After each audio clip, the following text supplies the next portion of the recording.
Welcome to Identity Unboxed, where we provide mentorship and promote representation for Black professionals in the advancement of the Black community. We are seeking guidance from exceptional Black leaders, scholars, and professionals with expertise in their respective fields. We hope to foster a space that promotes authenticity, inclusivity, and restoration for our listeners while exploring the intersection of our personal and professional lives. This project is a culmination of our lived experiences as young Black professionals to transform our life trajectories, to overcome adversity and reach triumph. Our intention is to inspire you on your path to discovering your purpose.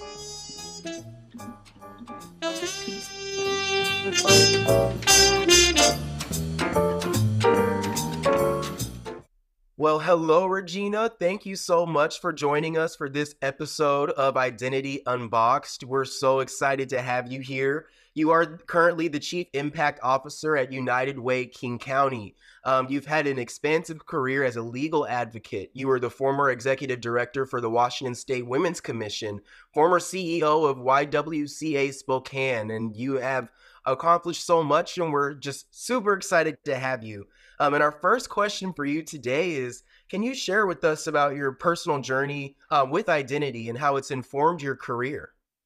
Well, first of all, I just want to thank you so much for the invitation. I was just really excited and quite frankly proud when I looked at the overview of your podcast and its intention and the community that it works to create.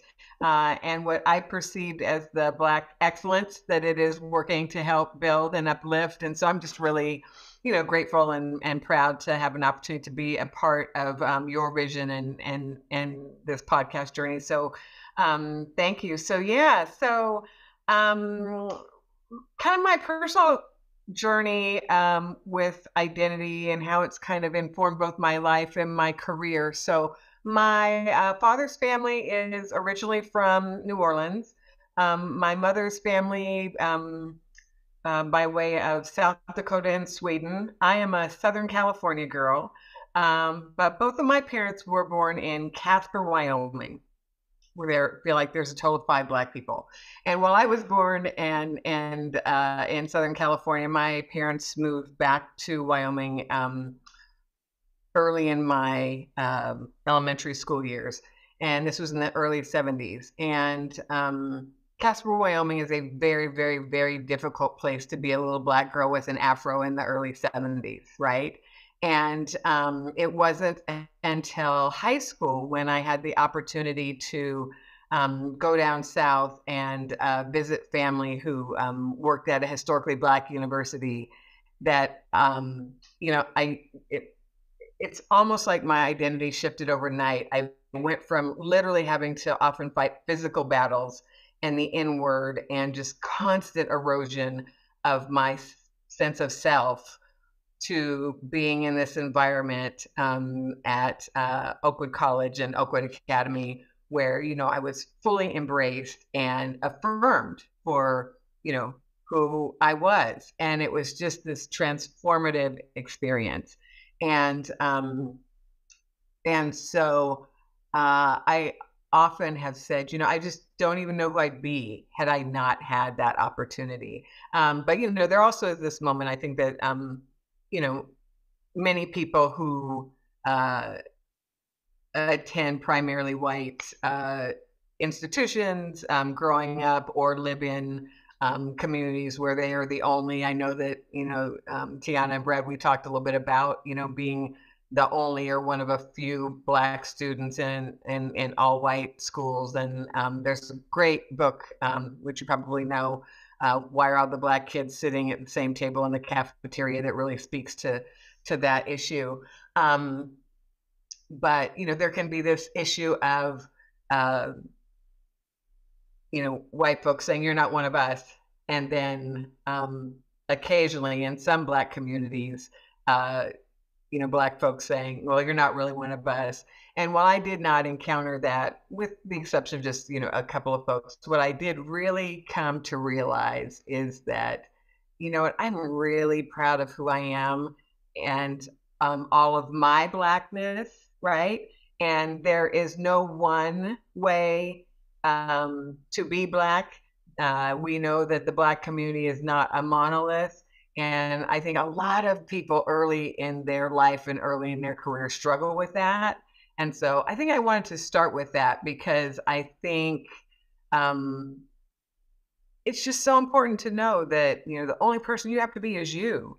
And whatever version of Black um, you are is the right version, right? And none of us have to try to be like anyone else that we see or admire. And I just think that's really critical. But I mentioned kind of the bullying, in elementary school. And I spent the better part of my career working for an organization called the YWCA, whose mission is eliminating racism, empowering women, and promoting peace, justice, freedom, and dignity for all.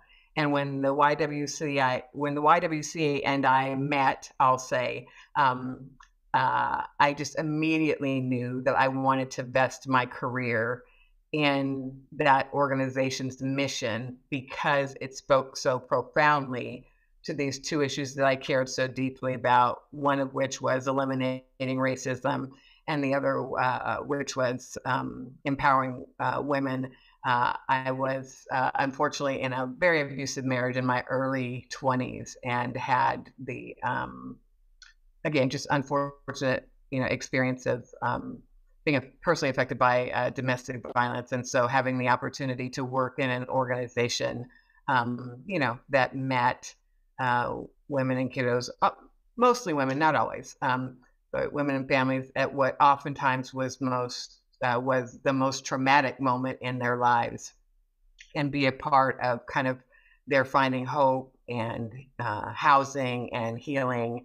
That the convergence of my own kind of personal story is really what brought me into the work of public service and the nonprofit sector. So thanks for asking the question and for giving me, time to talk about my journey. I really appreciate it. Yeah, and thank you for your vulnerability. I'm it always takes a lot to be able to come back and share your truth, especially when it comes to traumatic experiences. And it's truly inspiring that you took your pain and your trauma and you said, what, I'm going to dedicate my life to uplifting women and children and families who went through those same struggles that I did. So thank you for being the epitome of what it means to be a good public servant and, really giving yourself and being selfless throughout your career. Thanks for saying so. Yes, I just want to echo everything Brad said. It's truly beautiful that you've been able to use your lived experiences, even though some of those were unfortunate that you had to go through, that you were able to transform that into your passion and pursue ways to uplift those that come from the same background as you and maybe share those same experiences. So again, I just think that's amazing that you've been able to do that. And even personally for me, I completely resonate with that fact of you growing up in Wyoming, in that predominantly white town, and just feeling like, who am I? I know I'm Black, but what does that mean to me in this space? And I know I struggled personally with assimilation growing up in, Olympia, Washington, attending predominantly white school, attending predominantly white University of Washington, and just kind of feeling like, really, who am I? What can I do to make a real tangible impact for people like me in my community? So I think that, you just personify what that is. And it's truly amazing, Regina. Thank you so much for saying so. Yes. And we really wanted to dive into how you kind of just began your professional journey. We know that your personal journey has tied into that as well, but you began your journey at Howard University School of Law in 1997, where you earned your law degree. And we were hoping to understand what inspired you to take this path and what were some of those challenges that you faced early on. Absolutely. Thanks for the question. And, I'll say that actually, I would say my journey actually began at Alabama A&M University, where I started as a freshman in college. And then after my first year, my dad took a look at my grade point average and compared it to the out-of-state tuition he was paying and said, "Oh, this is what you want to do with my out-of-state tuition dollar? How about you come back to California and go to San Diego Community College for $50 a semester until you can figure out what you want to do?"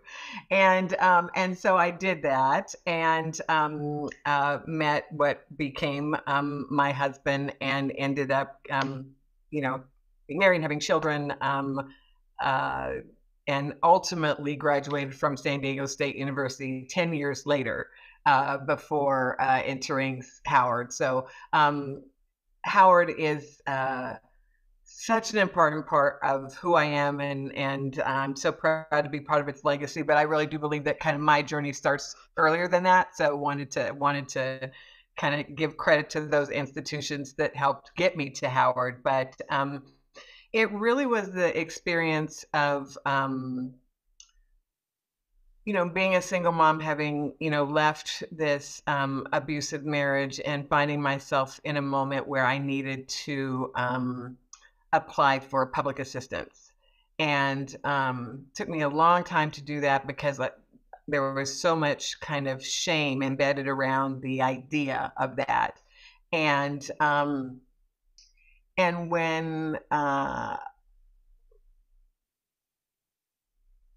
when I did go to apply, the level of indignity that process, that I experienced in that process, I just found outrageous. So I think the kind of bougie private school girl in me was like, this is unacceptable.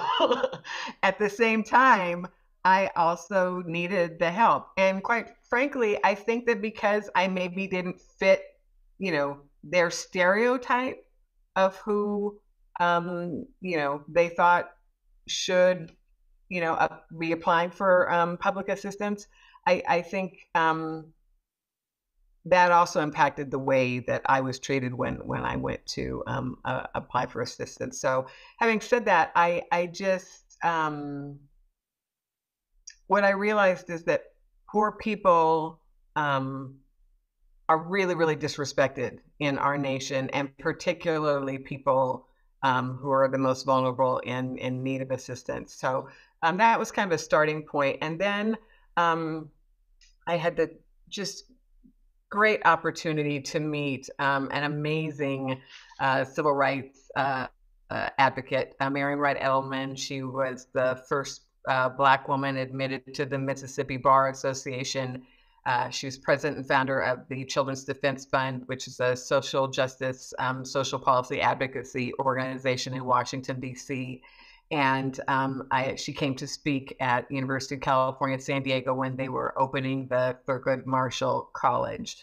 And I was at a moment in time where I was kind of trying to decide again about what my major would be. We talked a little bit earlier about my having started out as a journalism major, ended up shifting to a business major, planning to go to work for my dad's company. But that wasn't really, I knew that wasn't really where my heart was.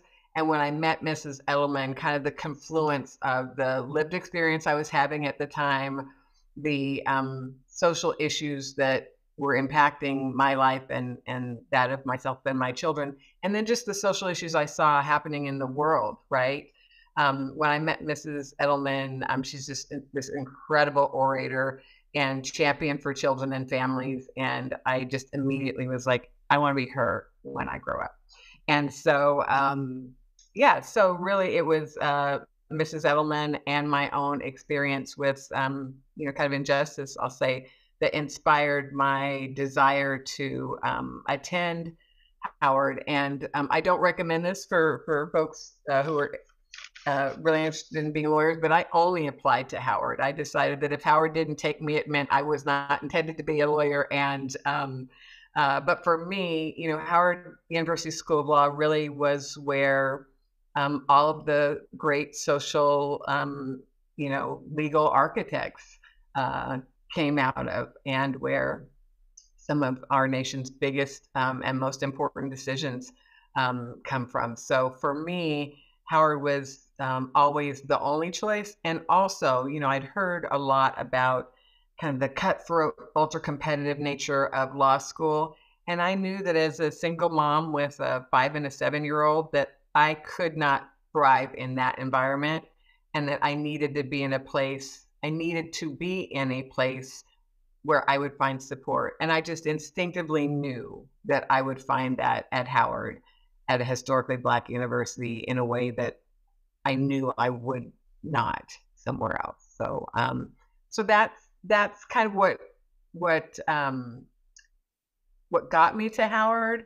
And in terms of the challenges faced, I think I just mentioned I had a 5 and a 7-year-old when I started law school, and being a single mom is hard under any circumstance.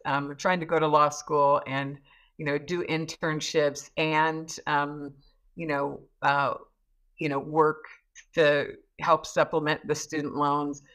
It was a lot. And, I have people ask me today, how did you do that? And the answer is, I honestly have no idea, right? I think back and it literally is a blur. But I'm great. I'm so grateful for the opportunity. I'm grateful that my kids and I survived it. My kids are now 31 and 32. And, by all accounts, we all made it through. And, yeah. So, but really the challenges were just, trying to balance, being a student, being, a decent and engaged mother, giving my best to the internships that I was a part of, and then just trying not to lose my mind in the midst of it all. So Yeah. yeah. I can't even imagine Regina, that's powerful. I mean, your story is so important, and you show that it is possible for those people that do relate to that may have children, that may be single moms, that, you had to apply to public assistance and go through trying to defy that stigma, and you were still able to make it through. And I wanted to actually kind of dive into when you were experiencing some of those challenges, what kept you going? What was kind of that force, that impetus for you to continue to, attain that law degree when those times got tough? Well, my dad would tell you that I'm hard-headed, so there's that.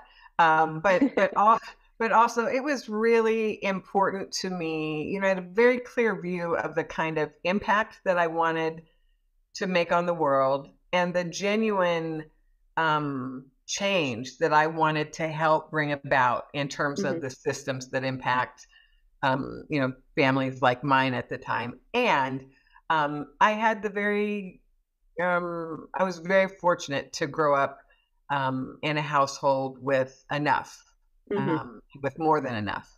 And I recognized pretty early on, as I was entering, as I was in my marriage, and then, exiting my marriage, I knew that I needed to find a way to make enough money so that my kids could have the same kind of lifestyle that I had. And It was not going to be through, a traditional 2-parent, 2-income family. And, there's this assumption, right, that lawyers make good money. And I'm glad that I was young and naive enough to believe that when I made that choice, because otherwise, had I actually done the economics of it relative to student loan debt versus the compensation that comes along with the kind of law and social justice that I was actually interested in, I might not have done it. So the good news is I didn't factor any of that in, and I'm still grateful that I took this path. But really, what kept me going was I wanted to be able to have a solid middle-class life for myself and my kiddos. And I wanted to be a part of changing systems that made it hard for other families like mine to make it into or remain in the middle class. That's so inspiring. Wow. Thank you so much for sharing that. No, that's truly inspiring. And Props to you, honestly, because that is a lot, to have two children, to be a single mother, going to law school, having to put in that work. Gosh, I know me and Tiana will be talking sometimes just about like our generation, Gen Z, and we're like, we don't know how, because my mom had me when she was 20 and I'm 22, and I'm like, I don't know how in the world these people lived with kids. Me Because I look too, at yes. myself, right? And I'm like, I look at myself now and I'm like, how do these people, how are they having kids back like in their early 20s? Because I know me, and I just, if I had to care for a whole nother being, a whole nother, like, oh my gosh, I can't even fathom. And so honestly, like, props to you for real. That just shows, it's a testament to your grit and your determination and your love, for your children. Yeah. Thanks so much. Yeah, they're I used to get invited a lot to speak on panels about work-life balance. And after about the third one, I actually just said, you know what?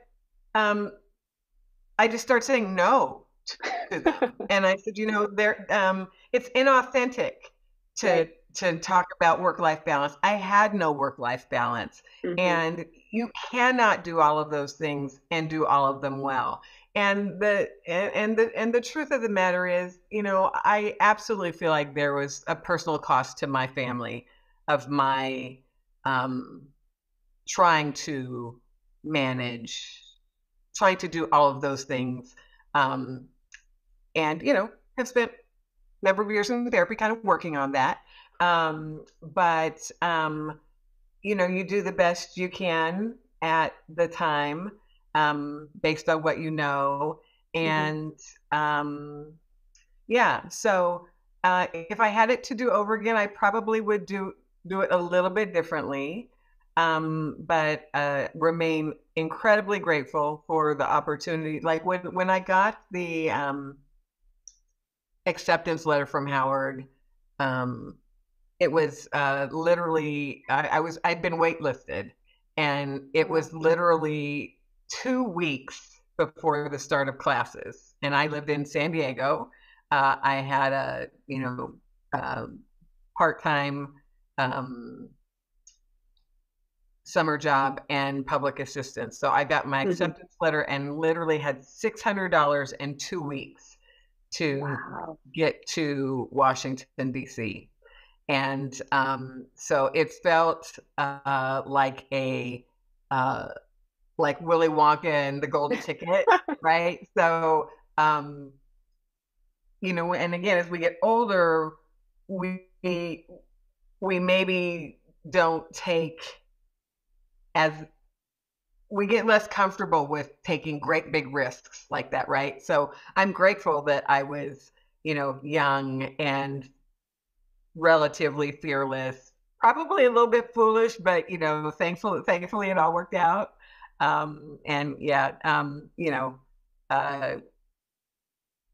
want to say grateful for the journey. That would be a little bit of an overstatement, but grateful for the opportunities and grateful that we survived and have had the good fortune to be able to do the kind of incredible work that I've been gifted to do, in my career.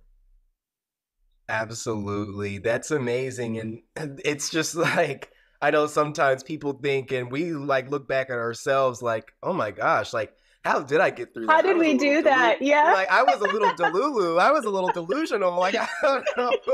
Actually, Brad and I do that all the time. We look back, we're like, wow, we were working how many jobs simultaneously with right?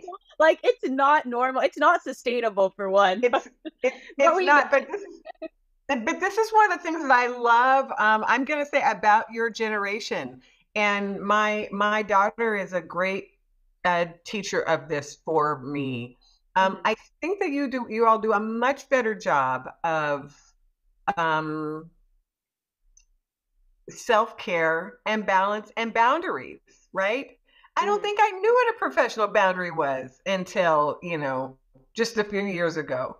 And I really have great respect for the fact that it appears that many young professionals have learned, yes, your job, your career, very important. Yes, you do have to work hard and pour a lot into it. but it's not the whole game, right? It's not your entire life. And I remember having a moment where I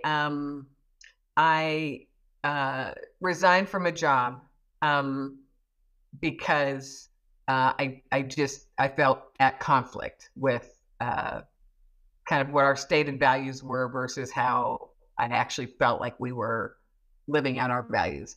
And I had kind of an immediate sense of panic, not the least of which is because I had very little savings. And my daughter said to me, she was a young adult at the time. She's like, "Mom, your job is not who you are. It's just a job." Mm-hmm. I literally, before that moment, had never, ever thought of any of my jobs as just jobs. They'd always been a core part of who I was and my identity and who I needed to be to get to be the next, level of leader I wanted to be, et cetera. And that was such brilliant and wise perspective, from a then, young woman in her early 20s who'd watched me my entire life, right, give everything to my career. But at the end of the day, your career is important, but the people that you love and the things that you love and the life that you build outside of and in addition to your career, that's really what's important. No, it's so important because even in this period, where I'm unemployed, there are times where I'm like, oh, like I have no purpose. What am I doing? And Tiana will be like, your job right now is to find yourself outside of work. Detach the identity. Like, you are not your job. The role you have, the title you have is not you. That's a part of what you do, but it's not you. And so when you have that downtime, it's important to really find yourself. And really though, and I think that is such good advice from your daughter who probably and Tiana. Yeah. Right. I sometimes I apparently give good advice apparently. Right. Yes. And I think, you being so engaged, it leads well into our next question. When you had so much going on with, pursuing your degree, with your children being a single mother, but you remained engaged at Howard Law. And you actually were part of founding the Child Advocacy Law Association. And we were wondering if you could describe that experience and what it took and what inspired you to bring that vision to life. Sure. So I mentioned Marian Wright Edelman and the Children's Defense Fund earlier in terms of what prompted me to get into the work. And I really was just looking for other law students who were interested in non-traditional legal careers in advocacy and, child advocacy and social policy. And when I looked at the existing student associations, the public interest law organization was of interest to me, but it really didn't drill down to the level of the kinds of issues that I was interested in. And it really was all about me, much like you all have done here, wanting to connect with and build community with people who were passionate about the same things that I was. So that's really how that started. And, it was honestly as easy as going to the, office and filling out the application and submitting it. We did not have social media back then. And so it was, putting flyers up and kind of passing the word around. But it really was kind of a pet project. I will admit, I don't even know if it still exists at the university, but it was a wonderful way to connect with other folks who were interested in the same kind of pathway, utilizing our law degrees that I was. That's awesome. That's amazing. Yeah. And I love that it's kind of that grassroots approach before social media. You actually had to get out there, what do they say? Hit the pavement running kind of deal. So yes, exactly. That's really cool. Exactly. But I was a latecomer to Facebook, but I was a community organizer while I was a student for the Children's Defense Fund on a couple of their initiatives. And then we talked earlier off camera about the Obama administration. So I will always feel like one of the most important things that I done in my life and career was be an organizer helping to elect Barack Obama. And Wow. it was through the campaign and me seeing how the campaign utilized social media that I realized its power, right? Because that was 2007 when the first Obama campaign launched. And I had not been personally familiar with the use of social media prior to that. And I just remember thinking, how magical is this that you can bring people together around a common cause so efficiently through the use of social media, as opposed to, not as opposed to, but in addition to the traditional kind of community organizing methods, going to churches and community centers and kind of the person to person contact. It just allowed you to have so much more reach in terms of reaching volunteers and voters. And so, although, depending on who you ask, social media is either a gift or it's, the devil. I'm a firm believer that it is really transformed our lives mostly for the better, and is a remains a powerful tool for organizing and connection.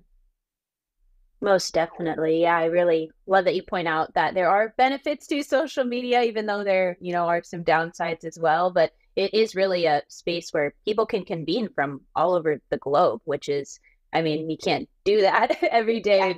So it's really cool to see that we have that tool. Absolutely. Absolutely. Yes. Switching gears a little bit, we were hoping to speak a bit more about your time at Howard. And you shared a bit about how it's helped to inform you and what you decided to pursue professionally. But we kind of want to change this question a little bit from how Howard informed your professional trajectory to more about what are some of the benefits do you believe that are offered by attending an HBCU in comparison to some other institutions, such, private or public institutions? Thank you. That's such a great question. And I am an extraordinary advocate for historically Black universities. As I mentioned earlier, it was when I had the opportunity to actually attend a high school that was attached to a historically Black university that I really came into who I am.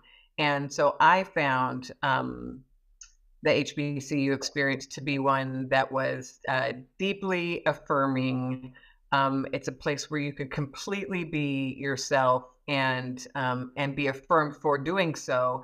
And probably equally as important, the level of just Black excellence that you find in HBCUs is so inspiring. And then, there's nothing like Black culture that exists at HBCUs as well. So there's that. I've young grandchildren, and one of them, she spent some time with me a couple of summers ago, and I ordered all these HBCU age appropriate workbooks and all the Howard paraphernalia. So I'm like planning this early.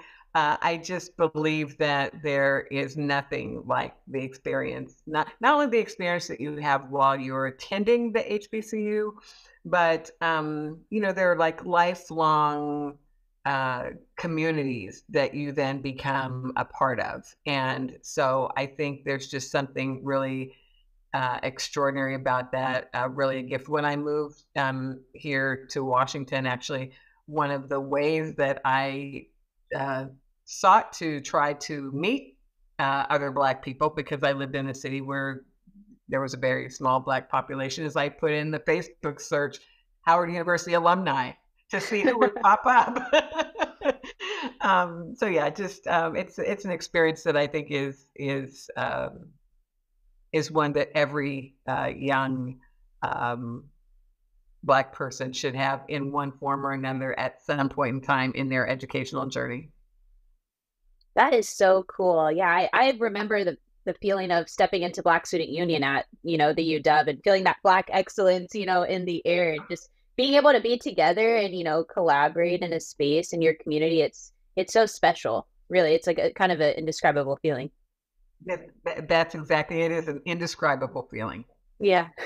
Absolutely. I remember when I came to UW, and I was having a hard time finding community because coming from Tumwater, I had this vision of Seattle where I was like, oh my gosh, it's gonna be so diverse, it's gonna be so amazing, you know, all the marketing and stuff that goes on. It's like, oh, this is gonna be like a utopia. And then you're like, wait, Oh, I'm still the only black kid in the class. Yes. Like, you know, and so it's it's like, wait, I'm barely seeing people unless they're like athletes, you know. So right.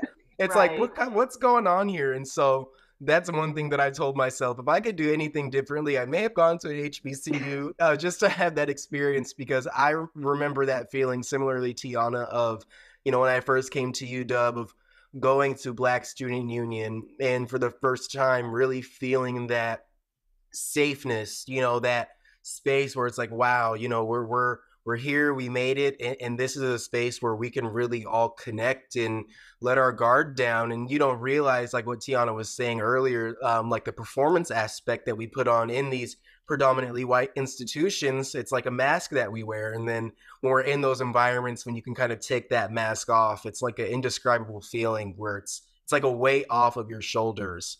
um, Absolutely. Absolutely. You know, I want to say this. So, uh, even if folks have completed their educational path, and so there's no longer the opportunity to actually attend a full program, you know, go to a conference at an HBCU, go to a homecoming game, right? Yeah.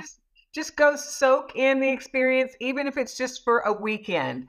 Mhm. You know, you know, again, the reality is you know, all of us choose certain forks in the road, and so, you know, you or some of your folks who are listening, you know, maybe past, they may have already invested fully in their educational experiences, and so therefore no longer in the market for a higher education experience that would include an HBCU. But that doesn't mean you still can't experience some of the magic. So, you know, visit a campus, you know, in a city that you're visiting. Like I said, you know, visit their website, and, you know, go to a, you know, a homecoming game. There just is nothing quite that special. that's I amazing. love I that. know. Yeah, that's We'll have to definitely make on a my trip. bucket list. Yeah, we'll have to do a trip down to one of the homecoming games. That'd be awesome. Absolutely. Seriously. Turning gears a little bit, you had a lot of experience during your time at Howard, just being civically engaged and involved. And in 1998, you got the opportunity to be a congressional intern for Congresswoman Maxine Waters. And then the following year, you became a White House intern for First Lady Hillary Clinton. And we were just wondering, what valuable lessons did you learn from these two trailblazing women at the time? I will tell you that was really an incredible moment in time. Congresswoman Waters was chair of the Congressional Black Caucus at the time, and and we now refer to her as Senator Clinton, but at the time, First Lady Hillary Rodham Clinton was spearheading the predecessor to um, healthcare for all. So we now refer to it as Obamacare. Some of us refer to it that way with a lot of love and positivity. Some people use it in a derogatory way, but really, both Congresswoman Waters and the First Lady were really powerful um, women and powerful voices that were working hard and loudly on issues that were not necessarily popular. And they both were under regular attack in the media and by, you know, I'm going to call it the opposition government, but, you know, folks in government who really tried to almost make them like caricatures, and just, you know, berate and minimize them. And I just remember feeling so much admiration and respect at how um, neither of them allowed others' views of them to change seemingly the way they viewed themselves. Um, neither of them ever shrunk, at least publicly, right? Despite just the extraordinary amounts of hatefulness that were leveled at them. They continued to speak the truth. They continued to advocate for people who needed advocating for. And despite, great personal cost, they both continued to really hold their heads up high and continue to be incredible leaders. And that was a really, really powerful lesson to me. Yeah. That is amazing. I know, like, being trailblazing women during that time, especially, I mean, we see all the sexism and misogyny now, but even back then, I could only imagine how much worse it was for them, being, especially for Congresswoman, Maxine Waters, being a Black woman in that level of leadership, just what they had to experience, the adversity, the ridicule. And I bet that only helped strengthen you on your journey as you learned, what obstacles you were going to have to face, not only as a woman, but as a Black woman, in carrying that on with such grace. It did. Thank you. But I will also tell you that when I was in law school, one of the paths that I thought I saw for myself was potentially running for Congress and being an elected official, and watching how they were treated. There was this term coined, the politics of personal destruction.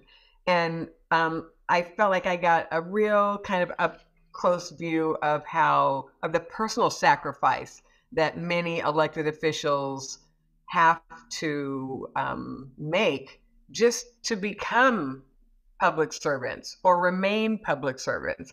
And I just remember recognizing, I don't have skin that's that thick. I don't have a Teflon kind of coating. And if I ever get to public office, it will be appointed office, not elected office, because I don't have I am unwilling to put myself through what these women have had to put themselves through in order to represent us all at this level. So I will tell you, when I was appointed by the governor to the Women's Commission, I felt like, okay, all right, still did it, and did it in my own way. Yeah, thank you for bringing that point up too. And it's so difficult for, women like us as Black women to have to experience that heightened criticism when we want to pursue these opportunities to make change. And it's something where you kind of have to grapple with what can I take and what am I willing to take in order to get where I'd like to go. So I appreciate that you're honest with that and saying, hey, I don't have that thick skin, but what can I do to make it better for others that maybe would like to go down that path, for political office and, thrive there. So. Absolutely. Absolutely. There's a wonderful program called Emerge that really is a great training ground for any woman interested in running for office, and really equips, and there's a really exceptional chapter here in Washington State, and many of your favorite women politicians are graduates of Emerge, and would really encourage any folks in your audience who are interested in running for office to look into the Emerge program, because it really does equip those who do have not only the heart for public service, but the courage to put themselves in the ring, and really equips them to be successful in their runs for office. Wow, that sounds like such a valuable program. I will definitely, take a look into that. That's great. Thank you for shouting that out, Regina. That's amazing. For sure. Yeah, and just kind of switching gears back into the legal field and your experience there. According to the 2020 American Bar Association profile of the legal profession, women comprise 37% of the field. When looking at race, less than 5% are Black. What obstacles have you faced as a Black woman in law? I know you shared a little bit about that already, but what advice do you have for Black women looking to take a similar path? Tune in next week to hear part 2 of this episode. Thank you so much for listening to Identity Unboxed.